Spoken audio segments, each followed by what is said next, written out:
Hola hijos, vamos a continuar entonces con las clases virtuales. Vamos a empezar esta segunda unidad con este tema que es de la liturgia de la palabra.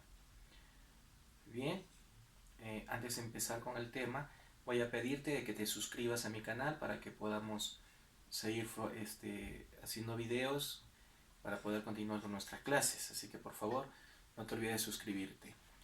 Por otro lado, es importante de que podamos diferenciar un poco qué es la liturgia de la palabra y la misa.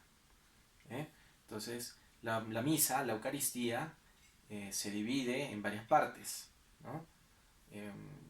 La primera parte son los ritos iniciales, la liturgia de la palabra, la liturgia eucarística y los ritos finales. Pues bien, nosotros vamos a hablar de esta parte, de la liturgia de la palabra. La liturgia de la palabra pues es una celebración donde antes de entrar a la Eucaristía misma, a la parte donde Cristo se parte en cuerpo y sangre, escuchamos la palabra de Dios. Cristo mismo, Dios mismo, se hace presente en las Sagradas Escrituras. Por eso vamos a poder escuchar un poquito de este tema, la liturgia de la palabra.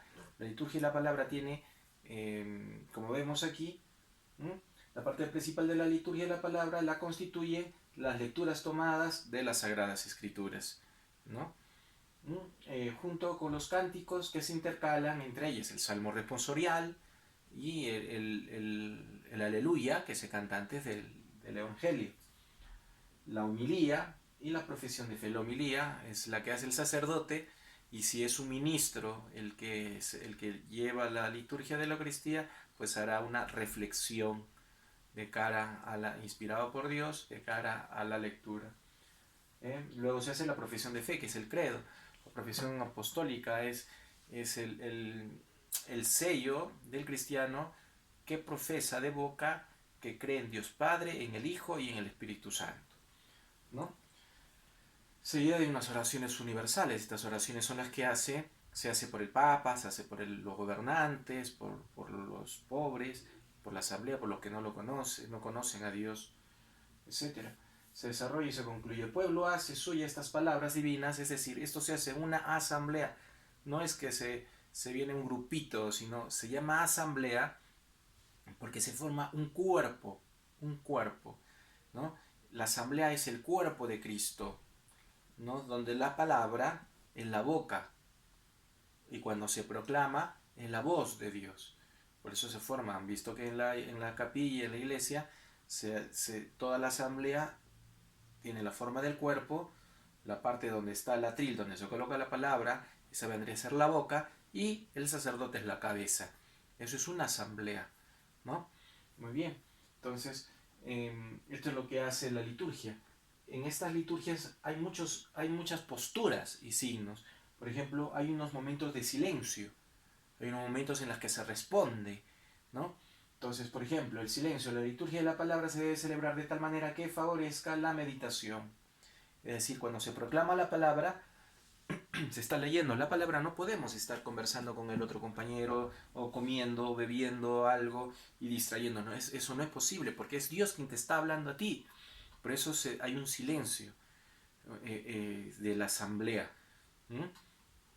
Entonces, que favorezca, dice, a que todos puedan entrar en esta meditación. Además, conviene que durante esta misma haya breves momentos de silencio acomodados a la asamblea reunida, gracias a los cuales, con la ayuda del Espíritu Santo, se saboree la palabra de Dios en los corazones y por la oración se prepare la respuesta.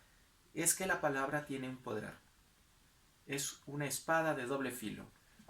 Dice, cuando uno escucha la palabra y la medita, la palabra entra como una espada y nos denuncia quiénes somos, qué pecados hemos tenido, en qué nos hemos portado mal, etc. Nos denuncia, entra una espada de doble filo, porque cuando sale, cura esa herida. O sea, la palabra nos denuncia, pero a la vez nos consuela. Pero ¿cómo podemos experimentar eso? Si estamos atentos y meditamos la palabra. Por eso que la palabra tiene unas partes, ¿no? Las lecturas bíblicas que se pronuncian, se proclaman, se proclama una primera lectura, que es del Antiguo Testamento, en donde se hablará acerca de la historia de la salvación, y luego se cantará un salmo responsorial, ¿no? Que también se toma de ahí del leccionario. El cantor proclama el salmo, lo canta, y toda la asamblea se une a esta alabanza, a esta exultación, ¿no? Y después viene una segunda lectura tomada ya del Nuevo Testamento, una carta escrita de un apóstol, de San Pablo, San Pedro, una carta de lo que han vivido los apóstoles con Jesús. Luego se canta el aleluya, inmediatamente se proclama el Evangelio, que es Cristo mismo.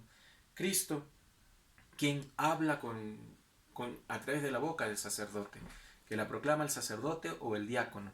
Y en su defecto, si es que la celebra un ministro de la Eucaristía, pues el ministro es el que proclama el Evangelio. Luego inmediatamente se hacen unas oraciones universales, se pide por todas las necesidades de la iglesia, las necesidades del pueblo, y se profesa la fe.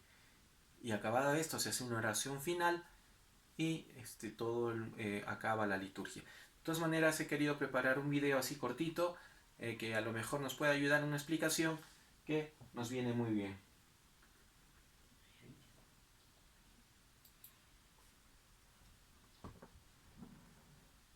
Estaremos abordando liturgia de la palabra. La Eucaristía es sacramento de toda la vida de Jesús. Mediante las lecturas bíblicas nos acercamos a ella. En la primera lectura, que es tomada del Antiguo Testamento y nos sirve para entender muchas de las cosas que hizo Jesús. Seguidamente, el Salmo responsorial. Formando parte de la misma liturgia de la palabra, tenemos los cantos interleccionales. Después de la primera lectura, sigue un salmo responsorial que se toma del leccionario.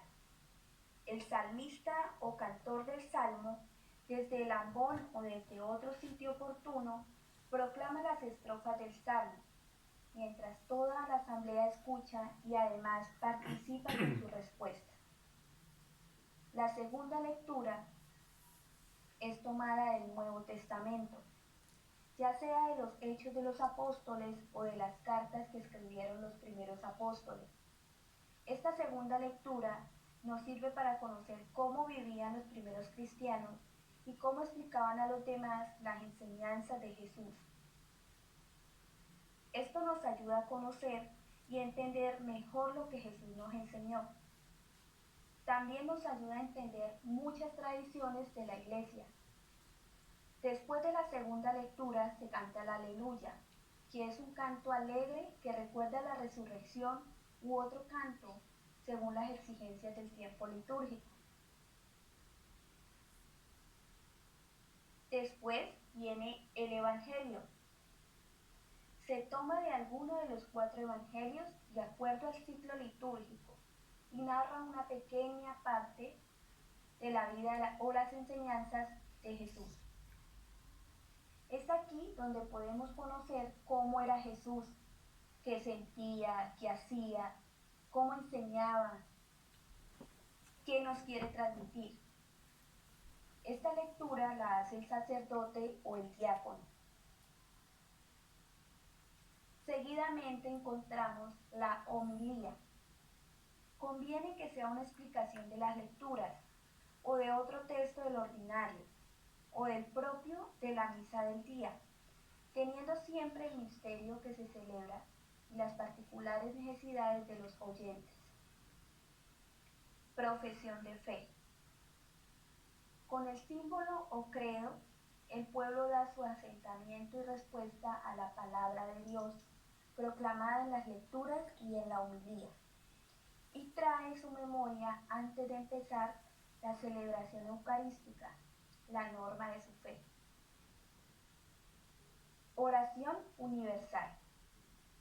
En la oración universal u oración de los fieles, el pueblo, ejercitando su oficio sacerdotal, ruega por todos los hombres. por el Papa, por la Iglesia, por el Estado y por las necesidades. La asamblea expresa su súplica o con una invocación común que se pronuncia después de cada intención o con una oración en silencio. Bueno, mis estimados. Muy bien, hemos escuchado un poquito la explicación de lo que ya les había dicho, y una vez acabada la liturgia de la palabra, que es aquella que nos prepara, nos da la introducción, nos motiva y nos nutre para poder pasar a la liturgia eucarística, es decir, ya a los ritos propios del cuerpo y la sangre de Cristo. Pues bien, queridos hijos, con esto estamos terminando este tema.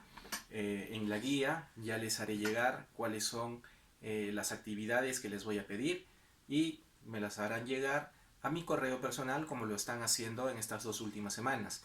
Pero por favor, quiero enfatizar mucho que cuando envíen sus correos, en la parte de asunto, en el correo, cuando están enviando el correo, subiendo el archivo Word con toda su actividad, en el asunto tienen que colocar sus nombres completos, su grado y sección. Por favor, coloquen nombres completos, grado y sección en el asunto del correo, no en el archivo, en el correo. ¿De acuerdo? Así que por favor, espero entonces todos sus correos. Cualquier duda, ya saben que pueden ubicarme a través del Facebook. Ánimo con este tiempo de cuarentena. Aprovechemos este tiempo en familia, poder disfrutar de papá y mamá, de los hermanos, y lo más importante, aprovechar también este tiempo de intimidad con el Señor, de poder rezar, poder mirar la misa a través del televisor, con distintos canales por el internet, en distintas Facebook de las parroquias se están proyectando la Santa Misa. Yo te animo a que puedas aprovechar este tiempo, no lo desperdicies, no lo desperdicies. Este tiempo es muy valioso, que de acá a muchos años aquí se los contarás a tus hijos. Así que ánimo, que el Señor te bendiga.